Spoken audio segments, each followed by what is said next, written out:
in high definition. 1 hour earlier, Fox Wilmington News at 10 begins now with breaking news.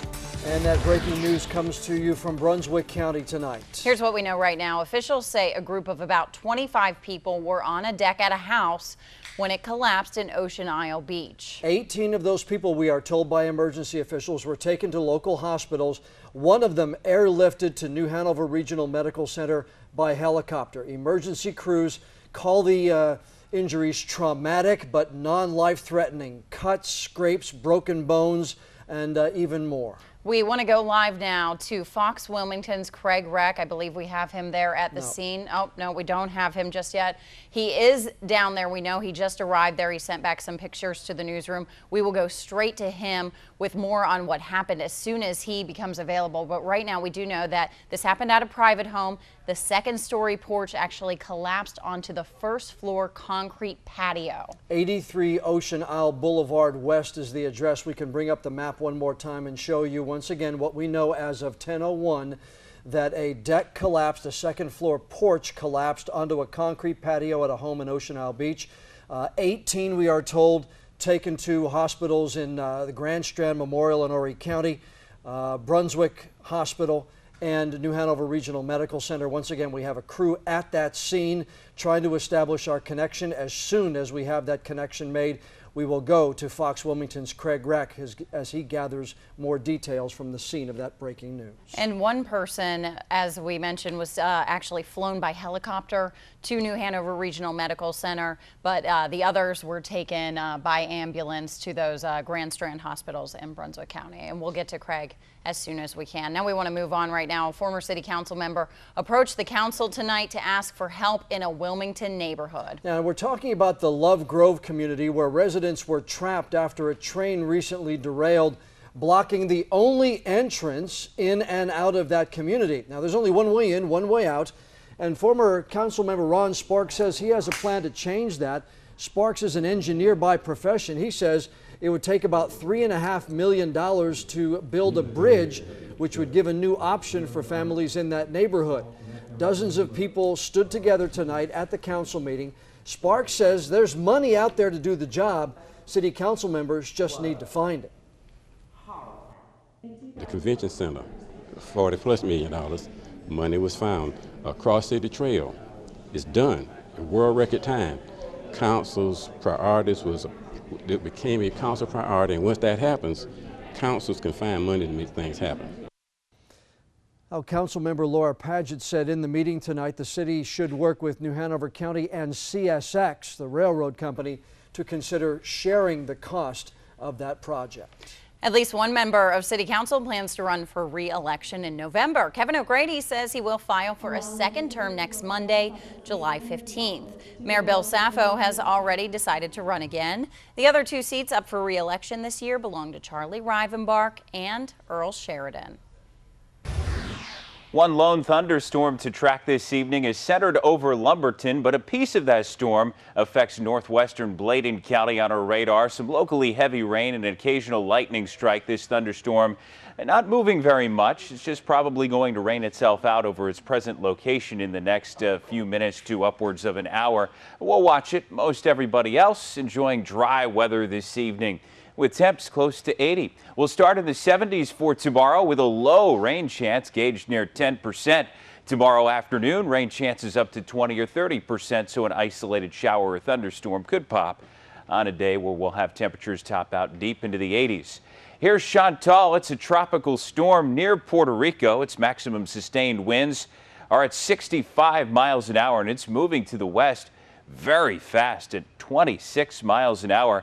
That present track should take it over the mountainous island of Hispaniola later tomorrow. And if it survives that, could get close to, if not on, the southeast coast, particularly South Carolina or Georgia or Florida over the weekend. We'll watch that close as it gets in our backyard. Could bring us some moisture for enhanced rain coverage. I'll talk about that a lot more in the full forecast.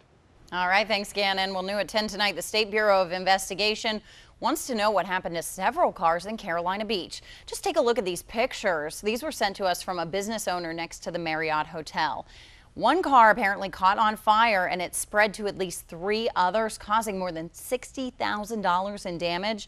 Our cameras found some of the damaged cars still in the parking lot. We're told an investigator with the SBI checked out that scene today. Not counting that early morning car fire, officers in Carolina Beach actually say it's been a quiet summer so far.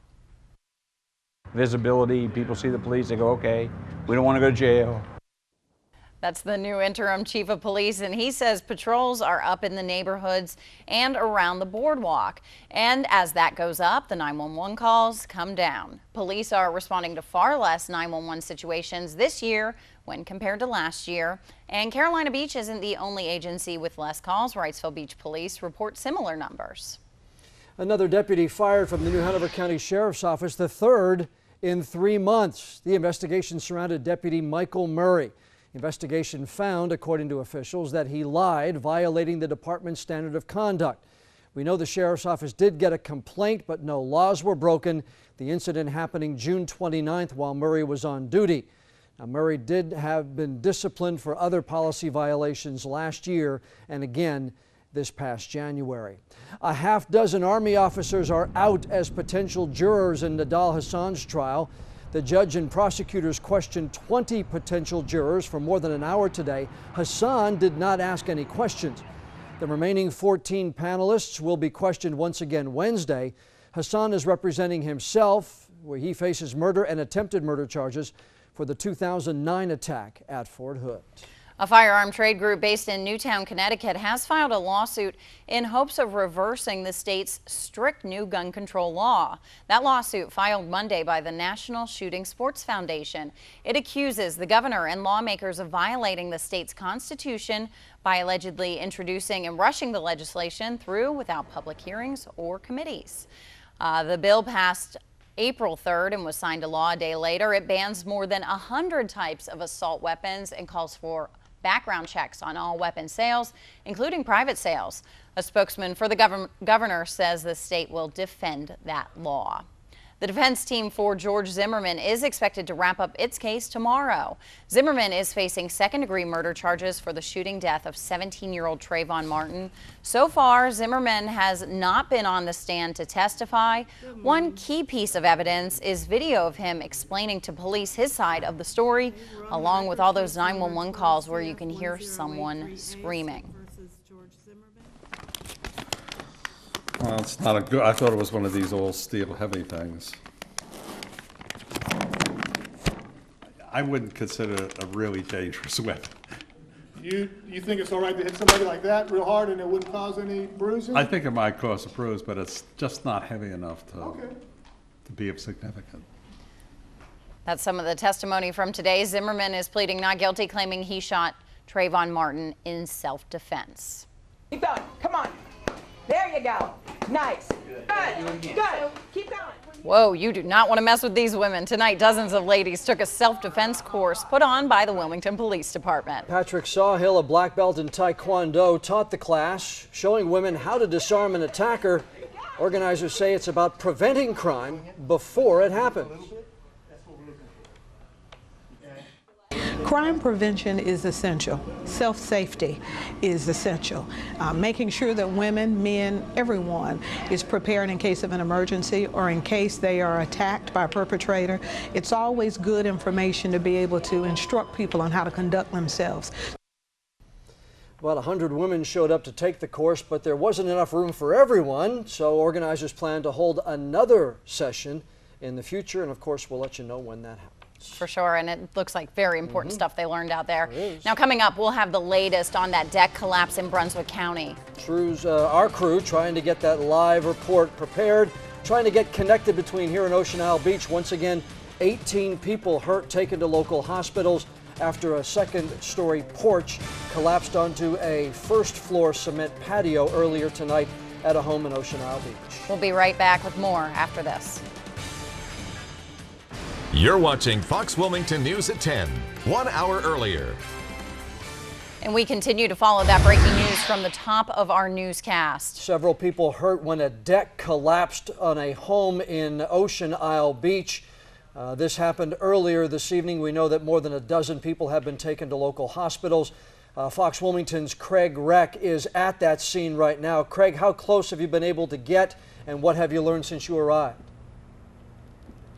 Well, John and Ashley, we just got on scene not too long ago. You can see behind me there are very few first responders still on scene. They have been in and out. As right now, it's a private drive where this happened, so the emergency teams have been going in and out and in and out. 18 people have been sent to the hospital. We were first told there were probably about 25 people on this deck. That's a rough estimate according to the emergency management director with Brunswick County. And I can tell you, looking back behind me, like I said, it's starting to quiet down, but we're waiting to hear from the chief of police down here in Ocean Isle Beach. We've been told he's going to give a press conference. We already know some details, but we're hoping he can shed light a little more of what's happened so far. I managed to get back on the beach because this happened on the beach side of this private house. I can tell you that looking at the damage, you can see where that second floor deck just crashed right down through to the concrete patio. The wood is just all over the place. I took some pictures, I sent them back. They're a little blurry, they're a little rough, and I can tell you as soon as we get a moment in between these live shots, we will get a camera back there to give you a better idea of what all this looks like. And for right now, I'm going to send it back to you in the studio, and we will wait to hear what else the chief of police has to say. For right now, reporting live in Brunswick County, Craig Reck, back to you. Well, I'm wondering if we can actually pop up that picture. And Craig, we're going to try to get that picture up there and tell us exactly what you saw. We have the picture up there now that you sent back to us. So describe what you saw when you were there.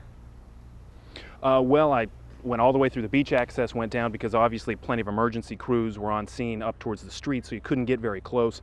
But looking on another beach access, you could see it's basically there's a large high rise, and 2 buildings west of that is this house where that happened. There's a wide shot where you can see 2 houses. It's the one to the left. The closer picture, it's hard to make out, but you can see where there's a concrete patio and there's a bunch of just wood sticking up in all different directions. On top of that, that is that second floor deck that crashed down to the bottom with roughly 25 people. We know 18 of them going to the hospital tonight. And 25 of them on that deck. Are you hearing if there was some kind of party going on at the time?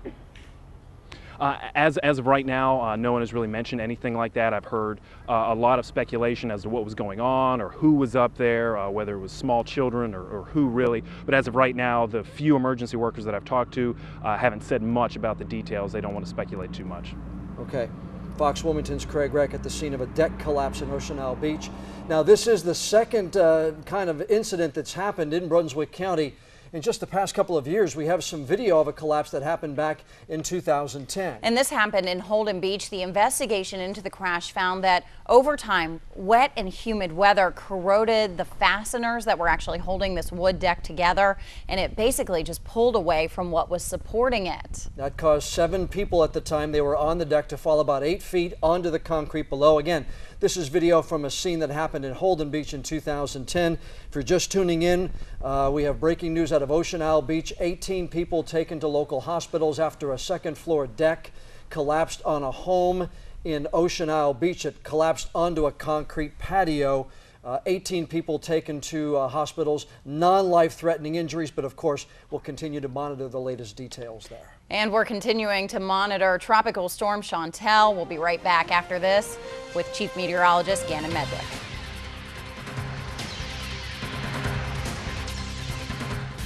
This is Chief Meteorologist Gannon Medwick with your First Alert weather.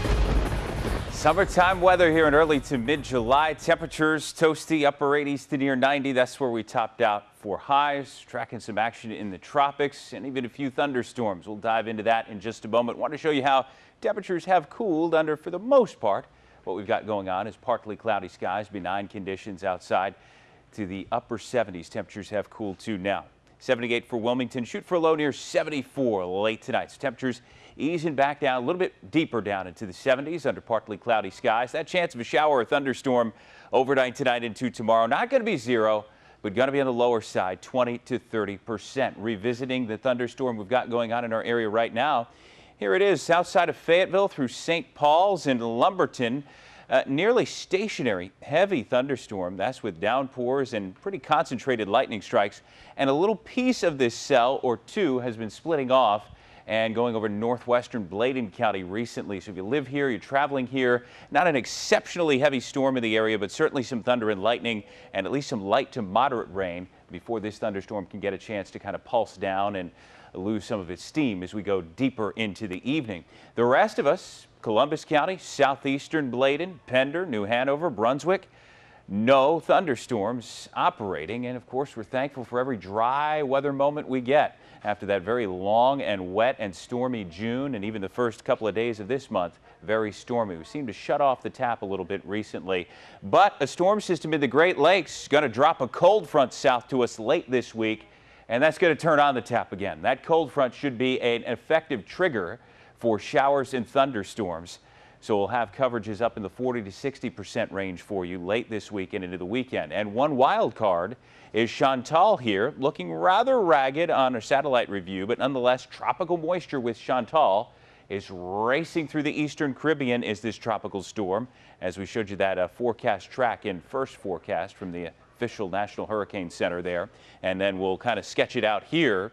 Yeah, the steering wind's going to guide Chantal to the southeast.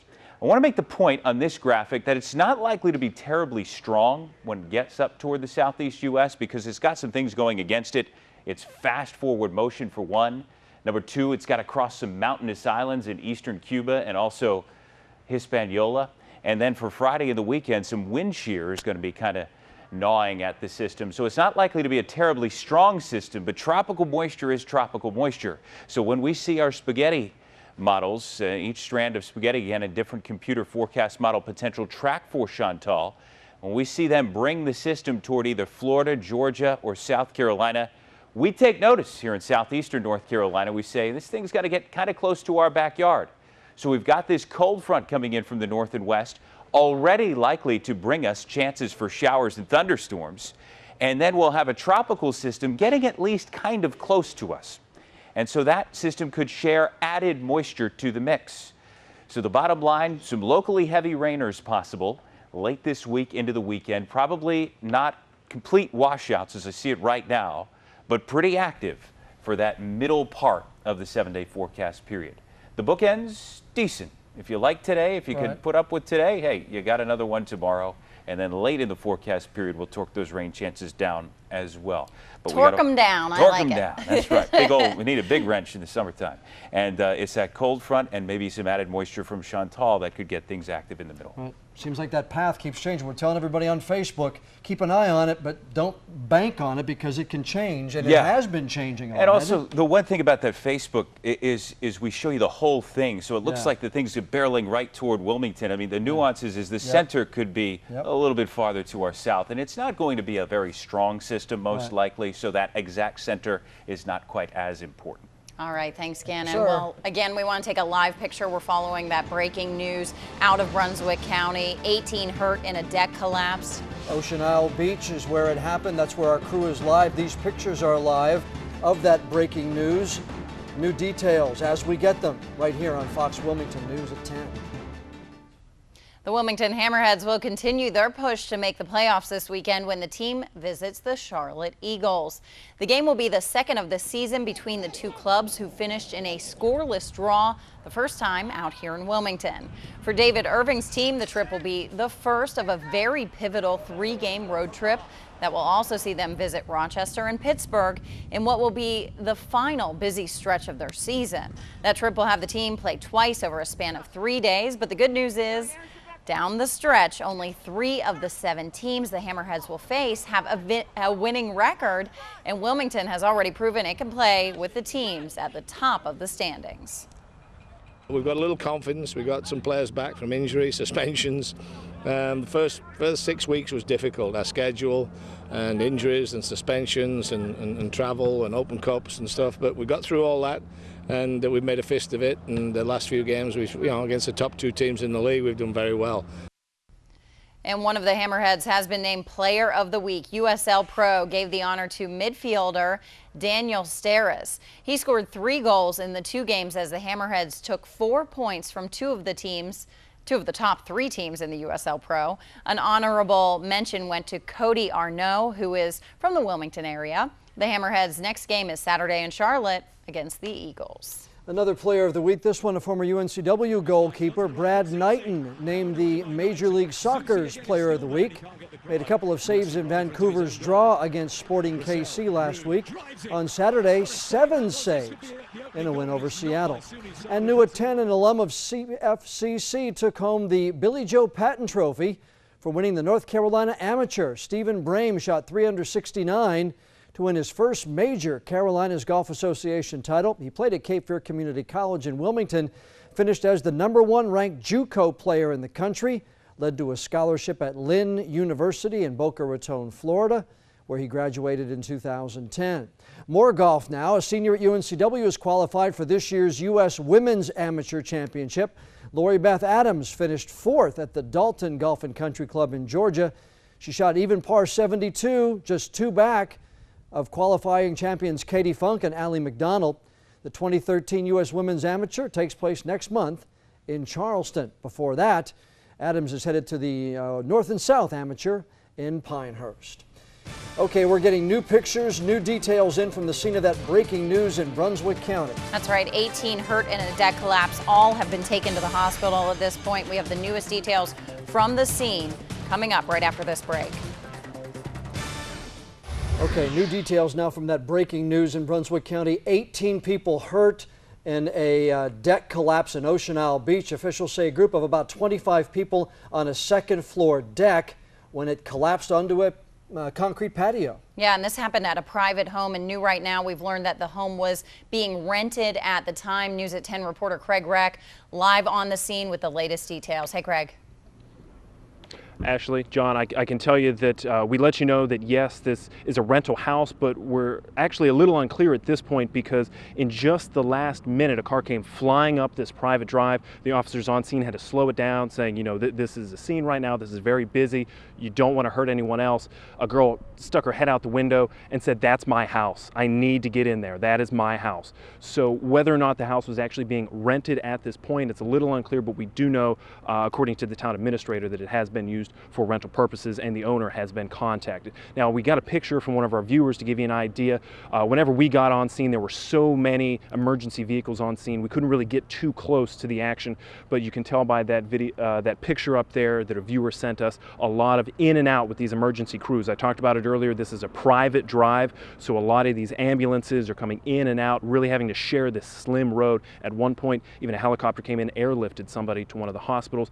Of course, like we said before, 18 people taken to the hospital, roughly 25. That number's a little unclear right now. That's just a general estimate of just how many people were on this deck. I'll send it back to you in the studio. All right, Fox Wilmington's Craig Reck will continue to be talking to Craig and bring you new details as we get them. But as Gannon put that picture up there, you could really see the rescue workers in there with all that wood trying to get people out of that scene. And they said traumatic injuries, Right. but non-life threatening. We're talking about broken bones, lacerations, cuts, those things.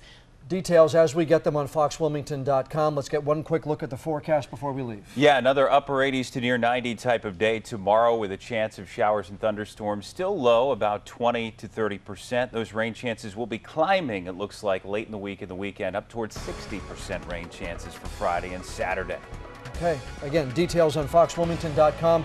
Another live report at the top of the hour on WECT. We'll see you in a half hour.